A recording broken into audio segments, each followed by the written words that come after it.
Good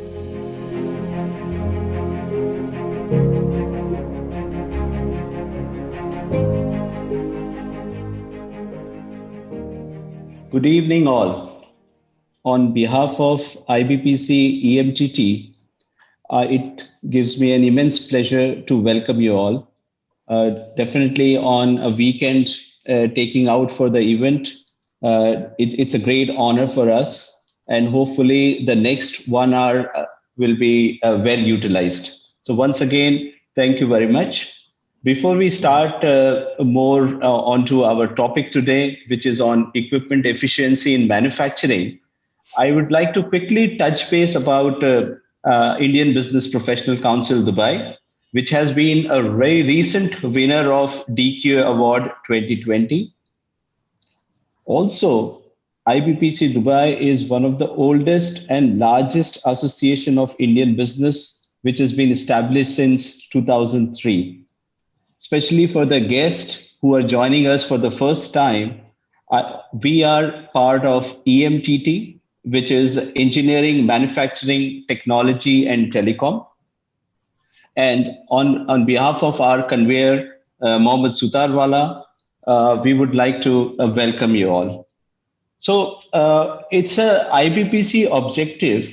As part of the objective is to provide the opportunities for Indian businessmen and professionals to meet on a regular basis and to act as a unified forum for the exchange of information. And as EMTT committee members, this is one of the initiatives which we have taken today to bring a very important subject, which is looking into equipment efficiency in manufacturing. Now, today, our whole focus will be something on OEE. So, what is OEE all about? And in summary, if I have to say, Newspaper, please. OEE is a gold standard for improving the manufacturing productivity. Now, if I have to, in a simple mathematical formula, if I have to talk about OE, OE is nothing but a multiplier or effect of availability, performance, and quality. Now, you will be surprised that if you are planning for an X quantity as 100% of the production, and in simple terms, if your availability today is at 75%, performance is at 70%, and quality, let's say, for example, is 96%, considering there will be a 4% waste, your OE will be around 50.4%. Now, that really raises a question. But let me not make it complicated. Let me share with you a very simple story. I have a friend whose name is Kalpesh. And my friend, on his 50th birthday, he gave himself a gift. He bought a sports class of Mercedes with him. Now, next day itself, they had a board meeting. And during the board meeting, definitely when he drove his red Mercedes, people were very excited to see. And the presentation happened for the next year plan. Now, Joe, who is his manager, who actually saw that, the boss has come on a new Mercedes, he congratulated Kalpesh and said, "Boss, what a nice car it is." Kalpesh gave a pause and he smiled. He said, "You know what? You mentioned about the plan. If you increase the OE by 5%, I promise that I will have a better car next year." Now, this actually raised a lot of questions with Joe. So the moral of the story is that Kalpesh made Joe thinking a lot.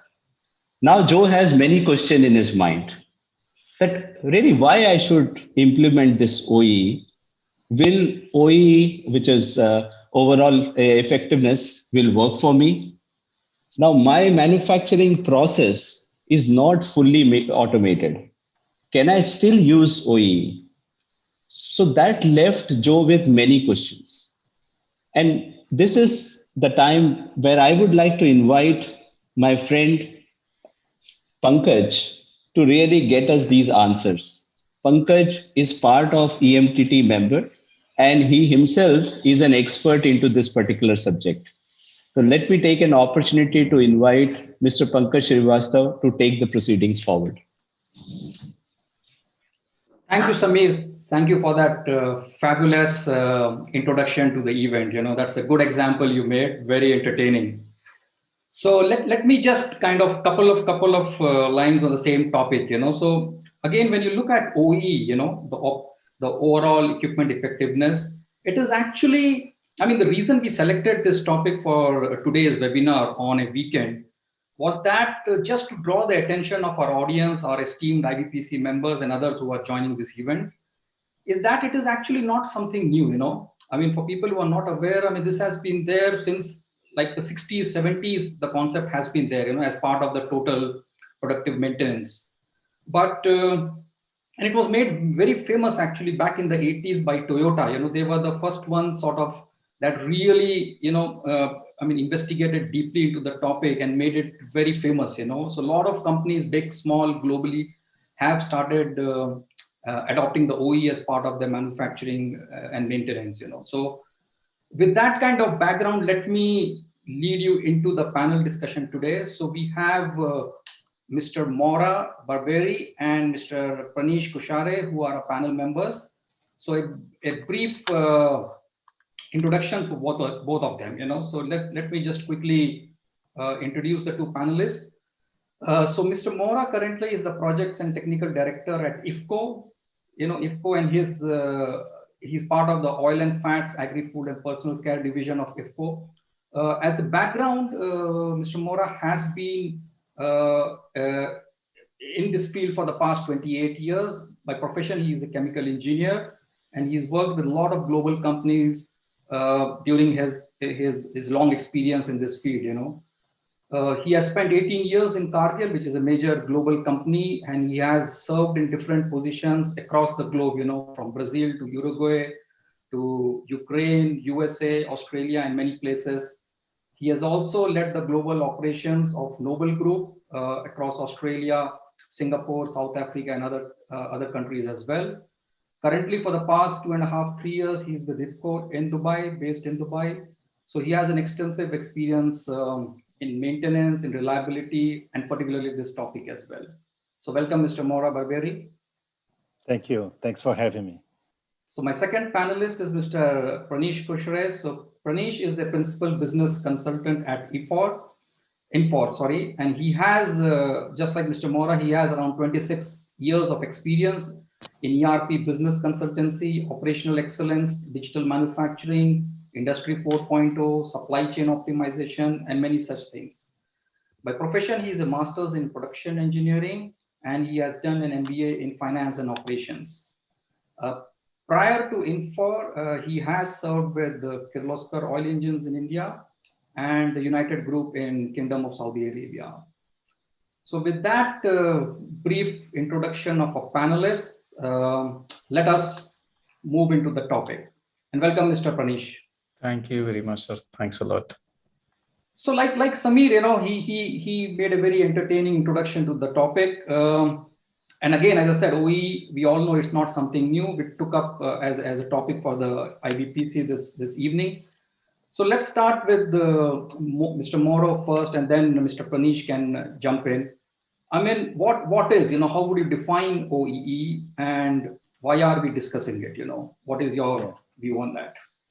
Okay, so good evening to all. Well, basically, Samir already gave the information regarding the OEE, which is basically the availability multiplied by performance multiplied by quality. It means that when one asset or one line of production or a process is in place, we are talking about having full availability of the same because it was invested, so should be working properly at all times. Also, in terms of performance, it means that I have some equipment, some line that needs to run at minimum nominal capacity. And if it's not running, it means that we have some losses. No, in most of cases or several cases, even some machines well maintained can run over the nominal capacity, which is a big plus for the companies. And finally, quality, which means that, for example, if I have a production of 100 pieces, if I have one failure, means that 99% in compliance. So when I multiply all those three, and Pankaj mentioned, and Sami correctly know, any 3 or 4 points lower in each of them brings a lot of reduction in your overall equipment performance and effectiveness. No? So having said in high level, this is the formula, and basically it's extremely utilized around the world to measure how effective, how well it's running that line, that asset, that process, compared with the standards now, which would be 100%, or not the standards, but the best they can capture from that. But we all know that this is not possible. Losses also will happen, always will happen, but we need somehow to overcome them and get the highest as possible. Thank you, Mr. Mauro. So, Mr. Pranish, your take on this? Yeah, first important thing, because when I started my career long back, so I still remember one important area. So people were saying, oh, it's some fad. OE is a fad. But in fact, it's not. Because when I started, I'm talking about in 93, 94, and working in a discrete manufacturing, typical scenario operators, for example, I can give you a simple example because there was a simple rule. Oh, I run something, then 100 products per hour. And then if I make only 70, then people will say, oh, we are effective, 70% effective. But that's not a fact, right? So how efficiency and effectiveness, these are the two important areas. And say, for example, machine runs, just to add to whatever Mr. Mauro said, that machine runs at 50% or 60% of effective with one operator and becomes 65% effective with two operators or three operators. Then effectiveness goes up to 30%. So yes, 65 is more than 50 by 30%. But nobody counts. So then we just count only that my target is 100 and this machine is capable to produce 100, but I am doing 70. Then of course, availability, maintenance, quality, multiple issues are there. But if you see in this example, what I mentioned, like one operator, 50% effectiveness, whereas if I put two operators, that's simple. And if I make like 65% of the products or units, in that case, my efficiency increases by 30% because 50 into 30%, simple mathematics. And then if I reduce one operator, it goes down by 15%, which is 50%. So it's based on the labor. So basically when we say availability, so this was one example I would like to highlight.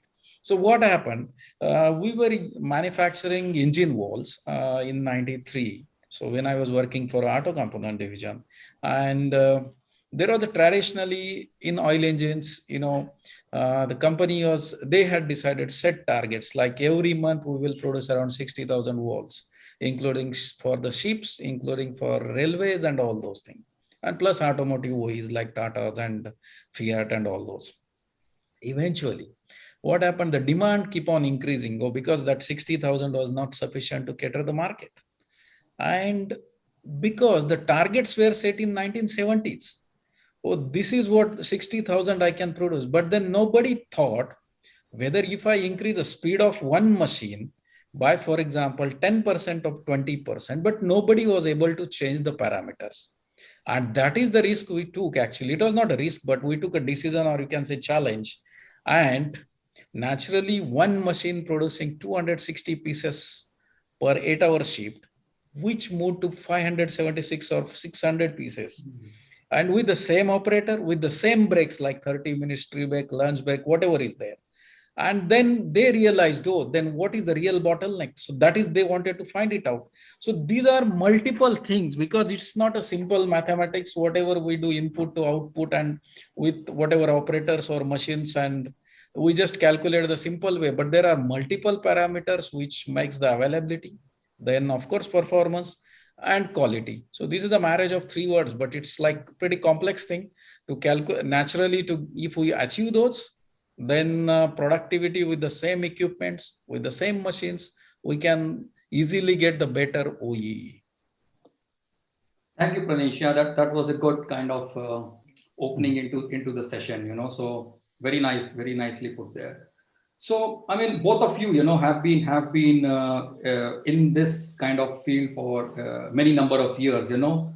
So before we get into the other aspects and the other questions, I mean, how would you, each of you, you know, in your experience, having been in this region also for quite some time, in the Middle East region, how would you kind of judge the maturity levels, you know, and particularly in the UAE, for example, you know, in your experience, how do you see how mature the customers are in terms of adopting OE in their manufacturing units? Like we discussed, you know, it's not a new concept; it's been there for many years. So, how do you, when you see around, what do you notice? I mean, but I can start talking specifically about IFFCO.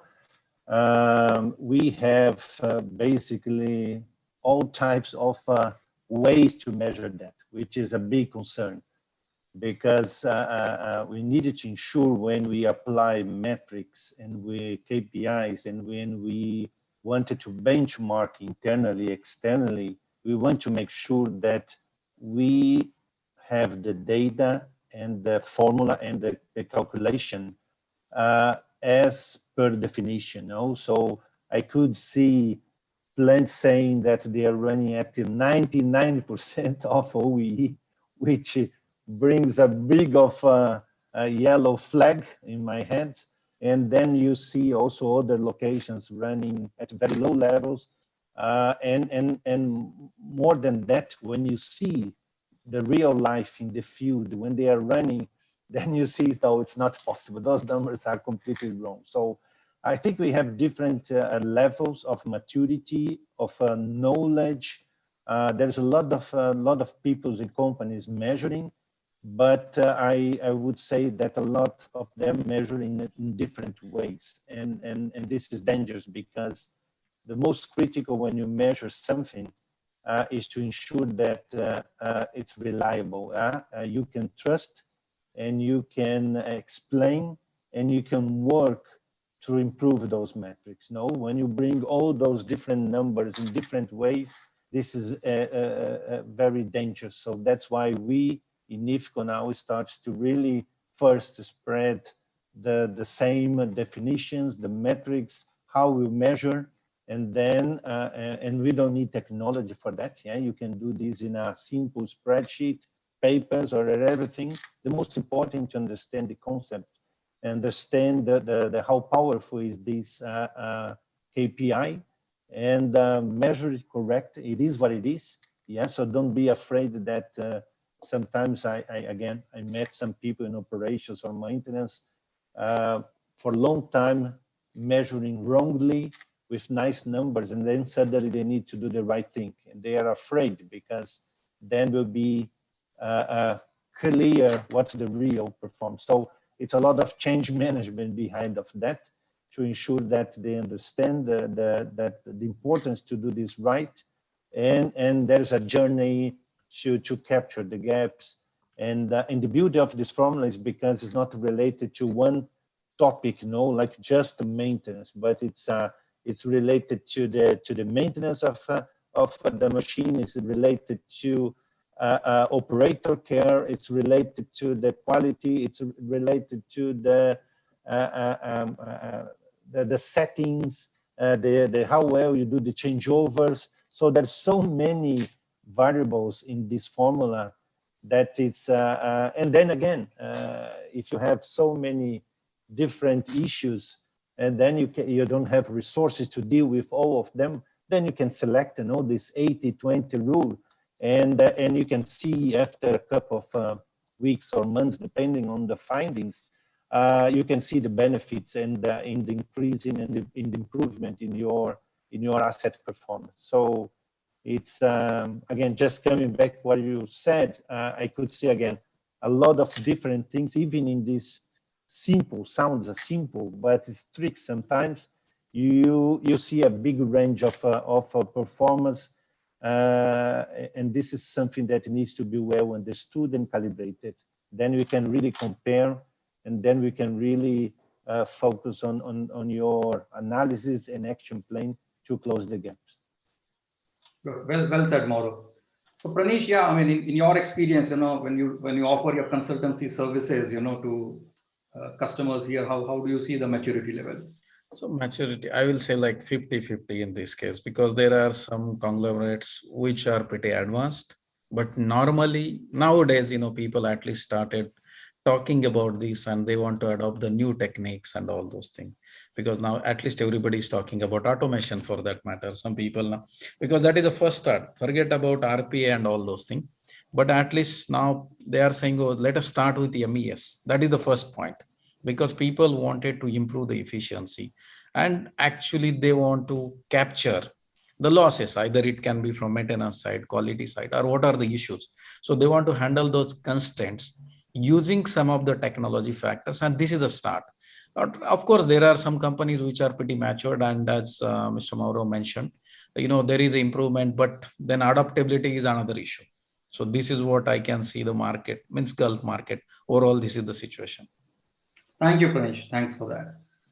So that leads me into the second question, because both of you did mention this, you talked about losses, so in OE terms, and when we look at OE and the total productive maintenance, people talk about the 6 big losses, which are kind of universal, it's kind of like a standard. So when you look at these 6 big losses, which are considered to be the main causes of equipment-based productivity loss in manufacturing sector, I mean, what are these 6 big losses, and if you can illustrate that with some practical examples, So maybe Pranish, we will start with you this time. Yeah, the first important thing, as simple the unavailability, whether it can be as simple. The first important thing we can start with the maintenance unavailability. It can very generic term, but that is one. Then another is resource, because due to lack of resource or unavailability of resource, that can be one area. Third important thing is, I have my own constraints in terms of the materials or spares which are not available. And next, of course, that is what I can judge in terms of the maintenance is the effectiveness of the maintenance. How much is the downtime you are taking? Are you planning? Of course, then it goes into much more details of the maintenance areas, but I will not focus now on that. But naturally, the how to minimize the downtime and increase the productive time, that's the whole purpose of this one. Thank you, Pranish. Thanks. Yep. So Mauro, yeah, your take on the six big losses, Yeah, so as Mr. Pranish mentioned, the first, those three factors, that's a combination for this formula, they are really broad. We can talk about each of them for a long time, and it started to open all these in additional steps, in additional subjects. Then more you know, more you can go deeply and find the reason. But basically, in terms of availability, it's again simple like that. Maintain well your assets when the customers, internal customers like your sales department or your production area or external, your customers, those that pay for your products, when required, the availability, the equipments will perform. If you have 24 hours one day to run planet, you need it to run properly. What kind of issues can happen on this, specifically availability? You can have emergency downtime when suddenly you are running and break something. Then technically we can talk also a lot of things, but can be excess of vibration, can be lack of lubrication, can be bearing failure. So many possibilities. So we can create an emergency downtime. Means that your availability can be damaged 1, 2, 10, depends on the criticality, can damage completely your production. Also, another one is you need to do a preventive and predictive maintenance. So these are scheduled maintenance, planned maintenance. So the good thinking here is always to utilize the downtime for commercial. Means if that machine or that process there is no demand because lack of sales, please make sure that you utilize that available time to do planned maintenance, to do preventive and predictive. Means that the risks of emergency downtime are very low at this stage because you're maintaining well, and you don't need to plan your maintenance when suddenly there is a demand, there are sales that you need to produce. And the third one in availability also is this commercial downtime. Yeah, so and this is will come then when you talk about financial benefits like OE is money, but then we'll talk about this further. In terms of performance, is what I said. Though there is basically a nominal capacity of some machine. So that machine, for example, needs to produce 100 bottles of vegetable oil. So we expected at least 100. If for some reason we needed to reduce the speed and produce only 80, because again, lack of people, resources, or the machine is overheating, that you needed to reduce the speed to avoid the breakdowns. So all these, you are losing something. And of course, we expect in the end, those 100 bottles in good shape, with good within the specs, that you don't compromise the quality. So there are several examples that we can talk, but in general, these are the most critical for each of them. And nutshell, sorry, just I would add one more thing. So basically it's a downtime, whether it is planned events or unplanned events, and then it boils down to your OE. Yeah, good, thank you. exactly. Yeah, so basically to summarize, well put there, just to summarize, so basically we can classify the major losses into like availability loss, performance loss or quality loss, and then each one could be, like you all said, it could be unplanned stops, could be planned stops, small short stops. I mean, stops due to some cycle changes. You go from one manufacturing one thing to a different thing, so there is a time related to that. There could be rejects. You start something new, there are rejects. So you have some quality issues there. How much time it takes for that? So I think these are very, very well said, important points, on which OE is based. And again, in short, basically, what you all said is, I mean, maybe customers, manufacturing units should start kind of trying to identify, what are these losses. So because as they say, if you can measure something, then only you can improve it. So it's a starting point, and gradually you go into a full-fledged system, in place. And another point that was mentioned also is from a financial point of view. So how do you look at OE from a financial KPI point of view? Because that always, for businessmen, that starts making sense now. Correct. I mean, don't look at OE as a maintenance kind of tool, but as a financial KPI as well. So from that point of view, Mr. Mauro, this time maybe you can start with it. Is how can you kind of, I mean, people use OE to reduce costs and deliver financial benefits? Okay, so again, let's imagine one scenario where we have demand, means we have sales, we have the customer that wants our product, and I have, of course, I have limitation in my production. I don't have availability for everything, or several lines. So means that specific line, that specific process needs to run reliably as much as possible to attend the customer. So basically what happens is when you have such situation, any improvement in my OE will bring automatically value to the company. So if I have again, and we can split also this in terms of costs.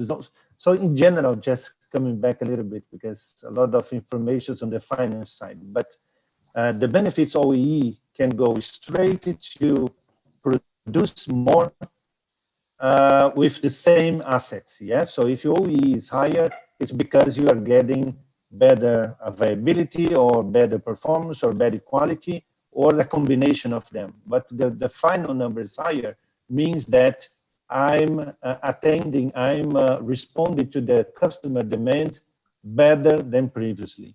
So this is, of course, there is a cash, there's a finance behind that. Another one is if you have a demand and you have, for example, very low OE because your maintenance is not good, because your quality is struggling, because your performance is not doing well, what happened? Normally, the board or the senior management, they put pressure on production, and then what happened is normally we purchase a second line. So we shouldn't buy a second line if if you're not sure that the first line or asset or process it's running reliably, running at higher levels of OE. So when you do that, you buy a second one, you are just basically accepting your poor performance in terms of operations, maintenance, and quality. So we needed to stress that specifically process should run as much as possible. And then, of course, we have benchmarking for each of the process that I'm talking about. So not buying the second line means savings for the company, no? In amortization, in CapEx, and everything. So two already. So the first, more sales to the customer, avoidance of CapEx. And another thing is in terms of availability, for example, anything that breaks, the breakdown is more expensive than preventive or predictive maintenance. So it means that your maintenance costs also normally are higher when you have lower availability of your assets. So you can translate easily any technical or operational or maintenance number into financials, depending, of course, case by case. You made some very good points, Mauro. I mean, from a financial point of view, one of the important things is companies to look at capex, and identify spare capacity that they already have rather than investing into a new line or a new machine. So a very valid point, So Pranish, your so I would like to add one more thing. So that's one thing from efficiency perspective, like addition of the new line or addition of the new equipment. But before going there, the very important area is a cost of quality. Correct. Because when we say OE, in that case, cost of quality is not the price of creating good quality product or service. It is the cost of not creating a good quality product. Because normally people get confused. When we say cost of quality, then we think, oh, whatever I spend to prepare or to produce a good quality product, that becomes my cost of quality. But it's a reverse one. It's a not creating a good quality product or not providing good quality service to the customer is a cost of quality. And cost of quality is finally, it starts from the waste. That is very important area. Then, there can be variations in terms of waste. Then time for waiting for the production. Overproduction can be one area. Inventory, WIP, transportation time, setup time, move time, input defects, producing defective products, unnecessary process steps. So unnecessary process steps can be easily optimized. Why I am doing this? But see, I am doing this last 10 years, so I will continue to do the same thing. But then nobody asks the question, why so? Because I will give one simple example and you will laugh on that. It was like I went in 2007 or 8, I met a person, I met a CEO of Fiat India. His name was Mr. Rajiv Kapoor. And then we were talking about productive, non-productive task and productive tasks. So that was an exercise actually we were dealing into. And then he said, so can you minimize the non-productive task in my factory? Oh, before going to the factory, one guy, he was a draftsman. He put a A0 size big drawing to MD's cabin. And he said, okay, can you approve this check into all the design and all those things? I said, sir, where is your design department? He said, oh, it's in the factory, which is 2 kilometers away from our office. And the poor chap, who is the draftsman, instead of putting a printer in secretary's cabin just to print the drawing, it's a simple thing. But the guy was carrying physically that copy for 2 kilometers, wasting his time. And then this person will mark something. And then again, he will go back. He will correct it, again come back. So these are the non-productive things. Even in the production, we do so many things, so many times, we don't think why we are doing. And it's continuous. So that's why, I feel one is investment cost to improve the efficiency. That's fine. So as Mauro mentioned about the capex and opex, of course, that's a very important area. But another is a cost of quality. So cost of quality is naturally will play a very important role to achieve a better OEE, because unnecessary process steps, why we are doing, we don't know. Are we doing parallel? Are we doing in sequence? Why I am doing in parallel, or whether I am doing in sequence? Is there any logic? No, it was set up by a machine manufacturer and he said, okay, this is what it is. He had done based on his knowledge, but we never think of going out of the box and check whether it is relevant for our business or how I am going to improve my cost of quality. Good points. Yeah, good points. I think, yeah, I mean, the message is that, you need to kind of start ground up, start looking at each and every areas of improvement in the company. I mean, how you can, cut down on your non-productive time, improve your quality, improve availability. I mean, there is so much of scope here, isn't it? Absolutely. So with that, let's kind of move into a fundamental question, like if you were to advise, customers, to start, assuming the customers have probably not implemented this, so how would you say the customers should start on the OE journey? What is your advice to them? And in terms of, what can be the advantages that they will get if they start kind of thinking of implementing an OE strategy in their manufacturing unit? So how would you go about it? So first important thing, I would like to take this one quickly, then I will pass on to Mauro, because what they are doing in IFFCO, of course, he can share. But the important area is, naturally, whatever we are doing, as I mentioned. So first, we need to note it down. That is what will be the like a pen and paper, as he simply mentioned in the first question. How much I am producing on this machine? How much we are spending time in terms of setup, in terms of, for example, dies, tools, equipment, then production rate. That is another important area. And what is the machine production rate? So which is provided by the manufacturers, and how much capacity or at what rate we are running the machine, how much time we are spending on, say, transporting material from one stage to another stage. So that can be move time, wait time, then you can say setup time. So all those things need to be visited first. That is what I want, because from production perspective, if we visit those, then we will realize, oh, these are the areas. So why I am spending time, like, from changing one, I will give you a simple example. We had done that for a large paint manufacturing company in India long back. Say, for example, it's the biggest one, so I don't know to name it. But say, for example, if you move from a light color to a dark color, that time it's easy, because say you are having a batch of white color and you move to blue color, so you can easily add additional blue, you can say concentrate, and then naturally you can get a desired shade. But if you want to move from dark shade to a, you can say white shade or lighter shade, in that case, what happens? So then they need to wash a tank. So they have multiple vessels. Now that wash time, because for that cleaning in progress is a big job, but nobody is thinking why I am doing that cleaning in progress. Because you will wash that, you will keep that wash water in different tanks. Again, you are utilizing some different equipment for that, because you need then additional tanks. You will store the wash water there.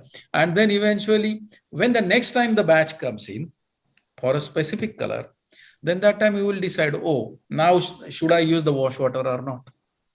So is it a feasible option, or should I move from dark to then, 1 grade down, then say 2 grades down and 3 grades down? It's a simple calculation. Or from a lighter, then lighter 1, lighter 2, whatever are there. So this was a matrix, but nobody was thinking simple operation manager getting a sheet. I need to produce this much. Okay, nothing doing. After white, then black has to done. So what I am going to do is white to black is easy. But from black to white, imagine a situation. And then how much time we are spending on that? This is what I would like. And this is a starting point. At least we need to think. And packaging is a classic example, as Mr. Mauro had given, because I faced one packaging example long back. It was like for a beer manufacturing company. And the guys were saying, oh, we have capacity, but we are facing some problem. Can you guys come and advise something? Otherwise, we are going to put more fermentation vessels or more storage vessels. And then we found the problem was in packaging line. It was not a problem of storage because plant capacity 10 years before was the same capacity now also. But then packaging, their packaging capacities were reduced. There were some issues in packaging because of which the flow was continuous. And then they were thinking to store the material, I should have more tanks. So small things, small steps, we can correct it, we can correlate, but we need to think what are the things which can start with. First important thing, the things to be start with. And then it comes with the automation and different things that can be added to the equipment. Naturally, to achieve the efficiency, we need to think of automation because that's without that, it's not possible. Thank you. Thanks, Pranisha, for that insight into the topic.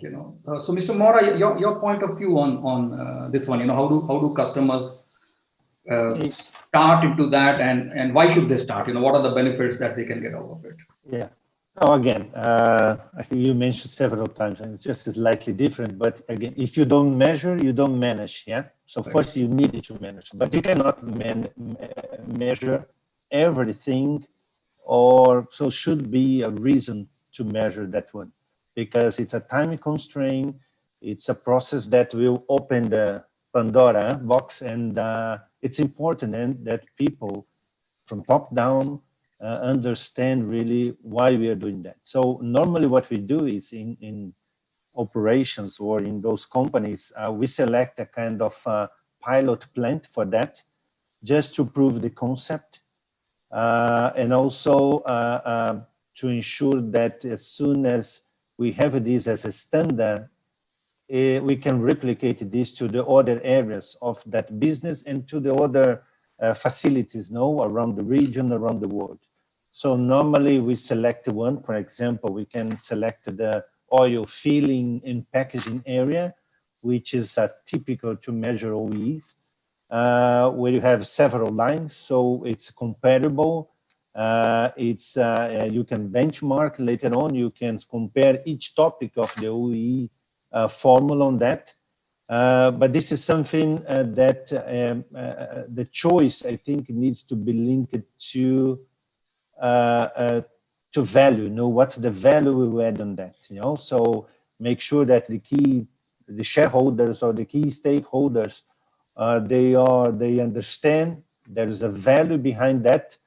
And of course, then as soon as we are committed to start this pilot, we have the right people, the right discussion, training, methodology in place. But this is, until this point, you don't need high tech or fully automated. So to bring those basics, you can start even again with some templates. What we need is to understand what you're measuring, when and why you're measuring in each step, and then the number, the formula, the OEE, it's meaningful. And then as soon as you have this well done, and then you say, okay, my major issues here to enable my line or my process to be higher levels of OEE, it's mainly, I don't know, viability. So this should be your focus maybe in the beginning, because it's important also psychologically to capture those low-hanging fruits. As soon as the leadership and even the team, the maintenance and operations, when they see the benefits of measuring, acting, improving, fixing, solving the problems, they feel part of this. They understand the benefits. They can move forward with other activities. So this is very positive. So it's about basic knowledge. It's about having the right team on that. Make sure that the brainstorming and ideas are open and free to be shared. So it's and as soon as you have this done at specific area, you see the benefits. You capture the financial benefits behind that. then it will be easier, not easy, but easier to deploy these in other areas, and it started really to change the mindset. Because in the end of the day, operational excellence means really solving problems, improving, utilizing tools and techniques with strong leadership to really raise the bar in terms of operations, then move to the next levels. So you needed to start with those basics. So this is one way that normally we do. We do in IFFCO, we did, and we are now gathering more locations to start a more broader or more holistic approach in terms of operational excellence. So far, we had so many projects that the focus on constructions, acquisitions, but now we needed to ensure that our assets are well maintained, are well effective, and processing good quality products. So this is basically it's one simple example. Yeah, a pilot. You make a choice for a specific area where you are having problems. You're not performing compare with the best or the world class, and then as soon as you capture this, then it's a different environment. So you can start to apply this in several areas, several equipments, and it started to change the mindset of people. The teams started to be more focused on spending time delivering the routine, the daily basis, but we need always to have part-time to think about your goals and your future, your vision. Otherwise, it's just, again, firefighting, just routine, and you don't see the north, a direction where you'll be successful. So in general, it's very good. No, I think that was very well explained, Mauro and Pranish, So, I mean, ultimately, like you said, it's about a kind of a change in the culture. You need to get the right stakeholders involved. You get people on board. Encourage people to think out of the box, participate in these kind of discussions. And if I were to kind of just bullet the important things, is basically they need to start kind of identifying what are the constraints they have in the different areas in their plant, different machines. Start capturing some loss information, and like usual things, you could have a lot of reasons, but then start from the top, which is the biggest loss, what is causing the biggest loss, and start making some countermeasures and implementing those countermeasures, and start measuring the after effect of all of that, so, and at the end start kind of a lessons learned, what with each step, with each pilot, how you go about it, what have you learned, what can you improve in the future, so it's a good thing, I mean, a lot of people don't realize it's change management as well, so there's a lot of things fundamentally that needs to change in the organization. So normally, good point, yeah. So I would just like to add something, because normally what we do in INFOR, for example, so it's something called as a point of value or value engagement. We do normally with our all of the customers or prospects, and the whole purpose of doing that is how we are going to help them, and then naturally how the industry pillars are doing, which areas they are more efficient than you. Because sometimes, it can be a small operation with a manual data collection, or to a largest organization, for example, having sophisticated OE. But then if you compare in terms of the performance in the marketplace, compare with their competitors, how they are doing, and then how we are going to justify these ones in terms of what value we are going to achieve. So this is what we primarily, that is a starting point for us, for any new prospect or a customer. So it's value engagement and point of value, comparing with the key pillars, and then areas and techniques to, improve those numbers, or to achieve, or to become at least in that league. So because you see, you need Pankaj, so just quickly, get all the people engaged on this, because ultimately, even if you put automation on that, the automation not give you all the answers. We still need people, technicians, to do the right assessment, to justify and to refine this one. Yeah, so they need to be on board. Absolutely. Good, thank you.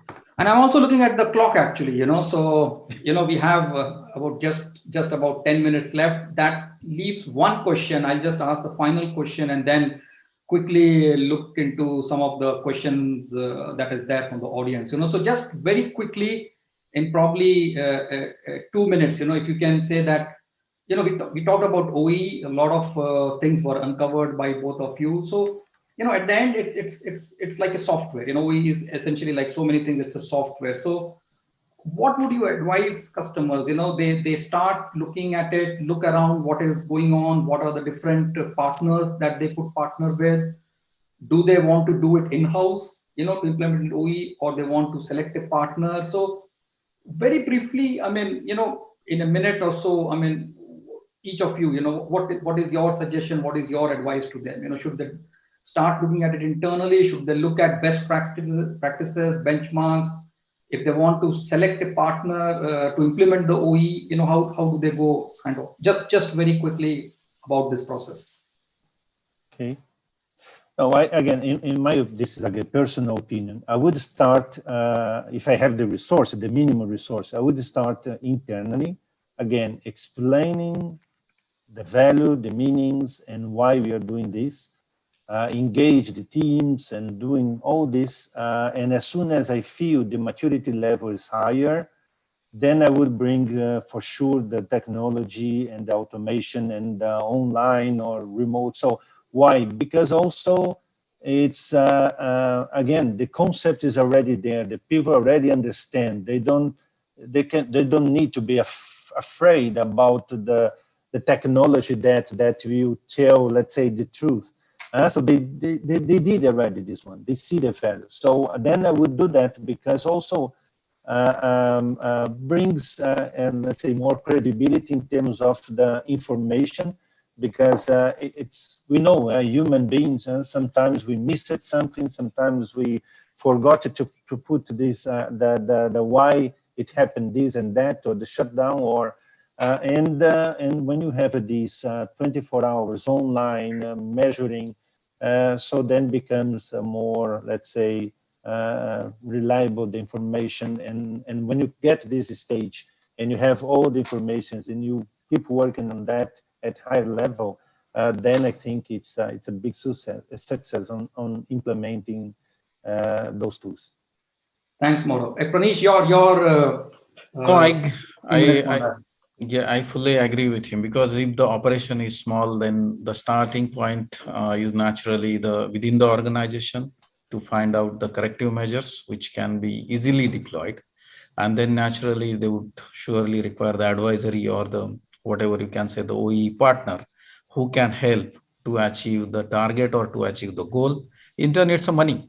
So whatever the advisory customers they are going to involve, so they will advise the best practices, as I rightly mentioned. And normally nowadays everyone, like companies like yours or mine, we provide the best practices what industry leaders are doing, and that will surely help the customers to achieve the better efficiency or better effectiveness.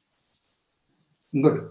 Thanks. Yeah, that was well put. I mean, it's something that the companies used to decide whether, they want to start investigating internally or then look at partners, if they lack the in-house skills, which is true in most of the cases, because when you look at companies, it's not their core business to do these things.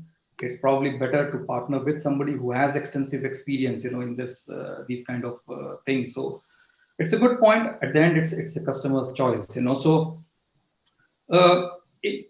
with that, let me, I'm just looking at the time. Let me take some questions from the audience. I have something in the chat already. Let me just look at that in a random way. Hold on. Okay, so Mr. Harinath has asked, obviously, for OE measure of schedule loss, availability loss, and performance loss and quality loss, what are some typical challenges manufacturers in our regions are experiencing, and what is your advice? So I think, Mr. Harinath, we have covered this already in preceding questions. So I mean, there are many types of losses in each of these. Availability, performance, quality.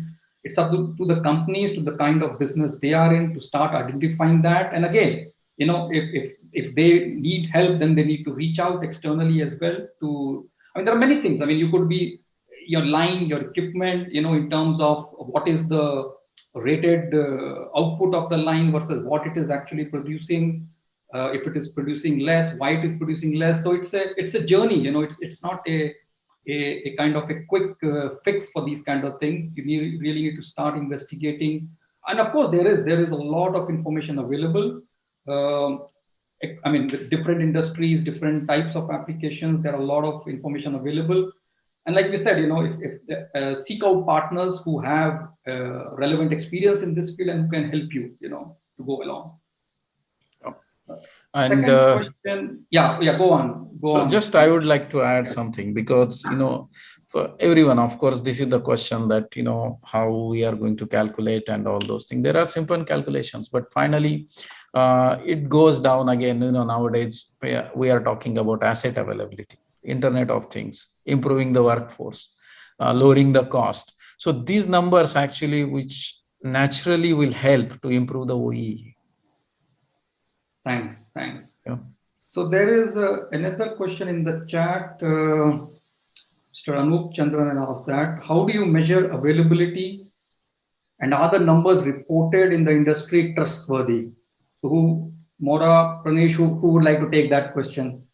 So of course, I don't mind taking this question, but the numbers, of course, trustworthy now is a very important area, because if you are trusting your operations, then numbers should be trustworthy. That is one thing. And, the manipulation, of course, happens. So that's why I believe this question came from that side. But again, some equipments nowadays, everyone is having the capability of IoT for that matter, or we can get as simple as PLCs. From there, you get the numbers. So the numbers are always trustworthy, because softwares, automation, that helps to get the accurate numbers. So that is what I feel. And if it is completely manual operation, then there may be chances. I'm not saying that is going to happen, but there may be chances of manipulation. Correct. Yeah, what you're saying is right. If somebody is looking at a very manual way of collecting data, analyzing data, then unintentionally there is a lot of room for errors and things like that. And plus the quality of that information as well. It could be very stale. By the time they start implementing something, maybe that data is already irrelevant. So it's not real time and it's not very relevant to that kind of exercise. But this Mauro, is your take on that, yeah? Yeah, but this is something also that if you have, again, the knowledge and the leadership and take this seriously, is something that you can easily estimate the output, of that line or machine. So when you see that in the end of the day, your production throughput was this one, and when you see that availability, performance, and quality was great, the number was great, so they don't match with each other, which means that again, that's why it's ultimately, when you have so many lines, so many equipments, if you do this automated, you can have more reliable results and performance. But you still need to ensure that the champions are there, that the people understand the basics, why we are doing that one, what's the definition of breakdowns, planned maintenance, performance, quality issues. So otherwise, it's again, will be just one metric, one measurement, a lot of investments, and the benefits will not come. True. Yep. True. So one more question was there, just very quickly, from Mr. Ajesh Ibrahim. We mentioned, Pranish is there for INFOR. I am from Rockwell Automation. We are into these things for a very, very long time. So again, the question was, I think it has been already answered, is for the customers to go around, look at what is available, what are the best practices, and then select a partner that could help them in their journey. So that's how it goes. So let me just quickly check if there are other questions. If somebody would like to unmute themselves and ask a question very quickly, because we have reached the end of the session. But if there is a question, if somebody can just quickly unmute the mic and ask, if somebody wants to. If you allow me to ask a question. Yeah, please. Yeah. Though the question is about manufacturing, I'm looking at the formula of availability, performance, and quality. And I'm wondering if this applies to a service operation also, to human beings. Yes, kind of, because again, productivity. So for resource, it's a human being is a resource, right? From a system perspective. Right. And I will give you simple example. For example, a operator or a human, for example, or a consultant working in an organization is having 8 hours a day, so 480 minutes a day. But then he takes a break, for example, like 30 minutes of lunch break, 10 minutes of afternoon break, then another 2-3 breaks in between. So total, for example, 60 minutes of a break. So what is his availability? So 480 minus 60, that becomes 420. And 420 divided by 480, that is what is the availability. So it is not 100%. But naturally, of course, because we live in a service industry, so we always, perform based on our task. But if you calculate, yes, it can be applicable to human beings also. It's as simple. How much time we are available for a job? Yeah, good question, Mohammed and Pranish. Yeah? And yes, we measure, for example, there's one metric for, let's say, maturity maintenance teams, maintenance reliability. That's the range time.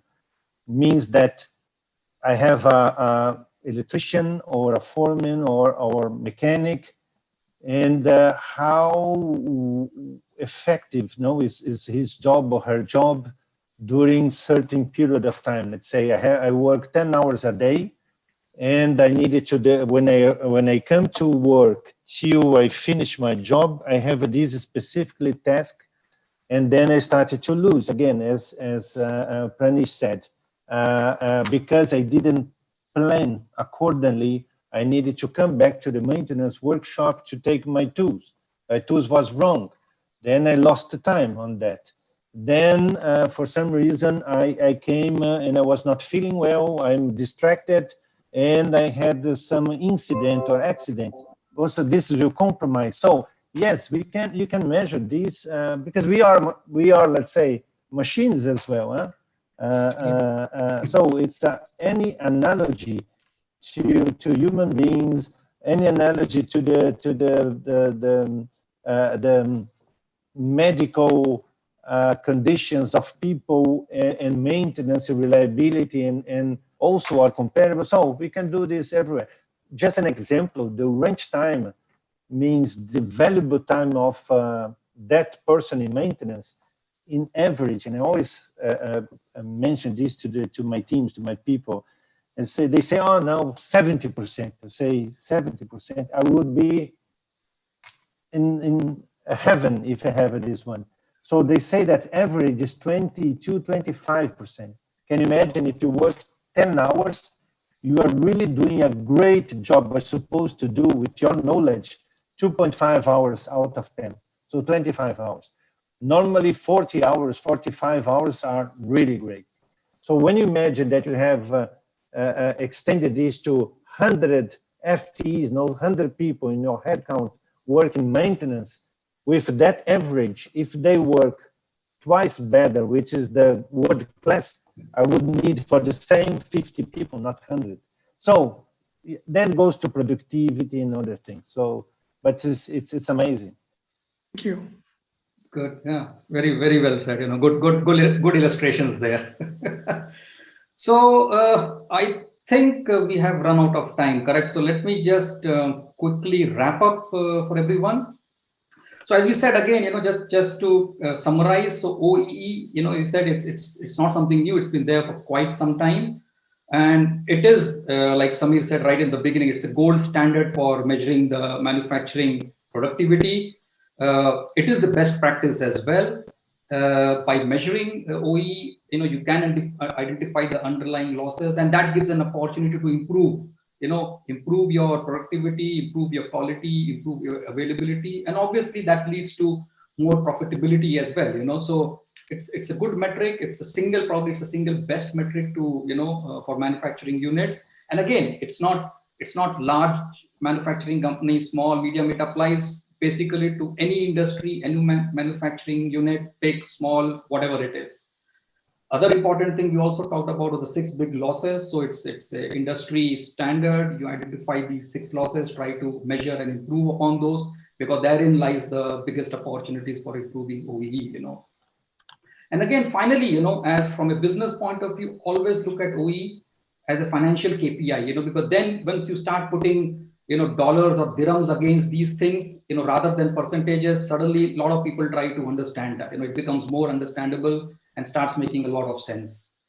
So, as a final vote of thanks, so, Mr. Mauro and Mr. Pranish, thank you very much for your insights. Thank you for your valuable time in being here as part of this panel.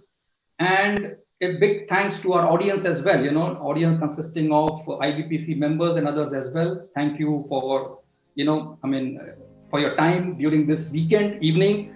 And so I would say thanks very much, thanks very much, and enjoy the rest of your evening.